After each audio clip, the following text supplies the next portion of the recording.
는 호세아 13장 1절로 8절 말씀입니다. 호세아 13장 1절로 8절 말씀, 제가 한 절, 성도님들 한 절, 이 마지막 절을 함께 합독하도록 하겠습니다. 에브라임이 말을 하면 사람들이 떨었도다. 그가 이스라엘 중에서 자기를 높이더니 바알로 말미암아 범죄함으로 망하였거늘.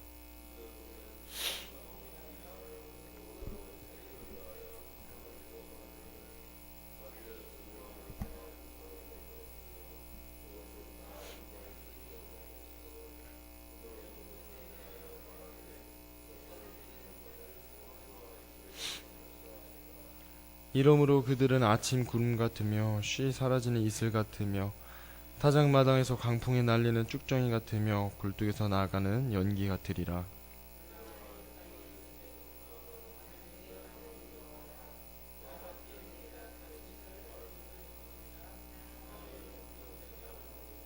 내가 광야 마른 땅에서 너를 알았거늘.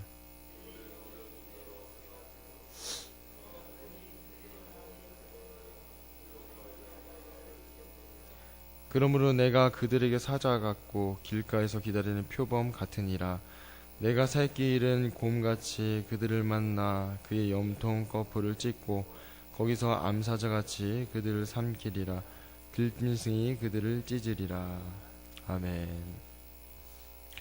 오늘도 이 새벽에 주의 전에 찾으신 우리 성도님들을 주님의 이름으로 사랑하고 축복합니다. 저희가 계속해서 살펴봤던 내용은 하나님께서 심판의 의지를 구원의 의지로 돌이키시고 이스라엘을 향하여서 다시 돌아오라고 그렇게 말씀을 하십니다. 하나님께서 이스라엘을 긍휼히 여기시고 또 자비를 베풀어 주셔서 그들로 하여금 과거를 떠올리게 하시고 다시 한번 하나님께 돌아올 기회를 허락하시는 것입니다. 하나님께서 계속해서 조상 야곱대로부터 지금에 이르기까지, 지금 이스라엘에 이르기까지 그들의 모습을, 그들의 과거를 떠올리게 하시면서 하나님의 은혜를, 하나님께서 그들을 부르셨음을 다시 한번 그들로 하여금 또 되돌아보게 하시고 또 기억하게 하시고 또 이로 인하여서 그들에게 하나님께로 돌아오라고 이렇게 말씀하시는 이 내용이 11장부터 12장의 내용이었습니다. 계속해서 저희가 살펴볼 오늘 이 13장의 본문은 크게 두 부분으로 나누어 볼 수 있습니다. 먼저는 1절부터 3절의 말씀이고요. 그리고 4절부터 8절로 이렇게 나누어서 볼 수 있습니다. 이 1절로 3절은 이 에브라임이 범죄하여서 우상 숭배를 하게 되었고 그 결과 망하게 되었다라고 이렇게 말씀하고 있습니다. 이 1절에서 3절의 특징은 이 에브라임이라는 이름을 이렇게 언급하시면서 에브라임이 이스라엘 민족 중에 강하고 또 존경받는 지파였음을 말씀하십니다. 그렇지만 2절, 3절로 이렇게 진행이 되면서 이내 우상 숭배로 인해서 범죄를 하게 되었고 이 에브라임은 다른 지파와 구분하지 않고 다른 지파와 구분해서 에브라임이라고 이렇게 언급하지 않으시고 이제 계속해서 그들이라고 부르십니다. 저희가 1절부터 3절을 다시 한번 읽어보도록 하겠습니다. 에브라임이 말을 하면 사람들이 떨었도다. 그가 이스라엘 중에서 자기를 높이더니 바알로 말미암아 범죄함으로 망하였거늘. 이제도 그들은 더욱 범죄하여 그 은으로 자기를 위하여 우상을 부어 만들되 자기의 정교함을 따라 우상을 만들었으며 그것은 다 은장색이 만든 것이거늘. 그들은 그것에 대하여 말하기를 제사를 드리는 자는 송아지와 입을 맞출 것이라 하도다. 이러므로 그들은 아침 구름 같으며 쉬 사라지는 이슬 같으며 타작마당에서 광풍에 날리는 쭉정이 같으며 굴뚝에서 나가는 연기 같으리라. 과거에는 잘 나갔는데, 한때는 잘 나갔는데 지금은 다른 사람들과 별반 없음을 말씀하고 있습니다. 주님께서 함께 하시고 주님을 의지하면서 살 때는 하나님께서 그를 높이시고 수많은 사람들로부터 존경을 받았지만 지금은 다른 사람들과 전혀 구별됨이 없다는 것입니다. 주님께서 에브라임이 이 한때 잘 나갔던 이 과거를 돌아보게 하십니다. 전쟁에서도 용맹했고 그리고 이스라엘 안에서도 막강한 영향력을 끼쳤던 이 에브라임이 지금은 전혀 어떤 영향력도 행사할 수 없게 된 그 에브라임의 삶을 돌아보게 하시는 것입니다. 지금은 하나님이 아닌 이 바알을 의지하면서 또 바알을 숭배하면서 살고 있기 때문에 망하게 되었다는 사실 또한 하나님께서 잊지 않고 가르쳐주고 계십니다. 특별히 이 1절에 범죄라는 단어가 등장합니다. 이 범죄는 하나님이 아닌 이 바알을 신으로 섬겼음을 분명하게 말씀하시면서 이것이 범죄라고 그렇게 분명하게 말씀하십니다. 저희들이 앞에서 살펴봤듯이 이스라엘이 경제적으로 또 정치적으로 사회적으로 부패하였지만 근본적으로는 우상 숭배로 인해서 하나님과 관계가 깨졌다는 사실을 다시 한번 상기시켜 주시는 것입니다. 이 절은 이스라엘 전체의 이 우상 숭배에 대해서 아주 구체적으로 말씀하십니다. 제가 새번역 성경으로 이 절을 읽어드리도록 하겠습니다. 은을 녹여 거푸집에 부어서 우상들을 만든다. 제주껏 만든 은신상들, 그것들은 모두 세공업자들이 만든 것인데도 그들은 이 신상 앞에 제물을 바치라고 하면서 송아지 신상들에게 입을 맞춘다. 이 세공업자들이 은으로 만든 이 송아지에게 제물을 바치고 또 입을 맞추고 이 송아지 신상을 섬긴다는 것입니다. 이런 이들에게 하나님께서 이 세공업자가 은으로 부어서 만든 이 신상은 잠깐 눈앞에 있다가 아주 중요한 순간에 그들을 구원해야 할 순간에는 아침 구름처럼 쉬 사라지는 이슬처럼 순식간에 사라져버리는 쓸모없는 것이라는 것을 말씀하시는 것입니다. 그냥 타작마당에 두어도 알아서 때가 되면 날아가 버리고 굴뚝에서 연기가 나지만 이내 사라져버리는 아무것도 아니라는 것을 강조하시는 것입니다. 결국 이들이 섬기는 이 하나님은 그들을 구원할 수도 없고 그들의 삶에 아무것도 아니라는 것입니다. 이러한 이스라엘의 이 우상숭배를 구체적으로 말씀하시면서 하나님께서는 자신이 누구신지 드러내십니다. 그것이 바로 4절부터 8절의 말씀입니다. 저희 4절부터 5절의 말씀을 함께 읽어보도록 하겠습니다. 그러나 애굽 땅에 있을 때부터 나는 내 하나님 여호와라. 나밖에 내가 다른 신을 알 것이라. 나 외에는 구원자가 없느니라. 내가 광야 마른 땅에서 너를 알았거늘. 하나님께서 이 애굽 땅에서 지금까지 나는 너희의 하나님이다. 나밖에는 너희를 구원할 자가 없다. 내가 광야 마른 땅에서 너희들을 먹이고 입히고 인도해 내었다고 이렇게 말씀하고 계십니다. 하나님께서 이스라엘에게 단순히 내가 너희들에게 무엇을 했다라고 그렇게 나열하는 것이 아니라, 나열하면서 말씀하시는 것이 아니라 내가 너희들과 친밀했다는 것입니다. 하나님과 이스라엘 관계를 저희들이 앞에서 살펴보았지만 신랑과 신부로 비유합니다. 또 아버지와 아들과 아들의 관계로 이렇게 비유를 하셨습니다. 이 말씀은 하나님께서 단순히 아는 것이 아니라 친밀했다는 것입니다. 정말 가까웠다는 것입니다. 그런데 이들이 배가 부르면서 마음이 교만해지고 또 하나님을 잊어버렸다고 분명하게 말씀하십니다. 몸이 조금 컸다고, 머리가 조금 컸다고, 이제 커서 자기 스스로 무엇인가 할 수 있게 되었다고 하나님을 찾지도 않고 하나님을 의지하지도 않고 더 이상 하나님을 섬기지도 않고 자기 스스로의 힘으로 살아가고 있다는 사실을 하나님께서 말씀하시고 계시는 것입니다. 하나님께서 이러한 이 이스라엘의 교만을 갈기갈기 찢으시고 산산조각 내시겠다고 말씀하십니다. 더 구체적으로는 이 머리가 커서 자기들 스스로 이룬 것들을 다 엎으시겠다는 것입니다. 이전보다 더 비참하게 만들겠다고 그렇게 말씀하십니다.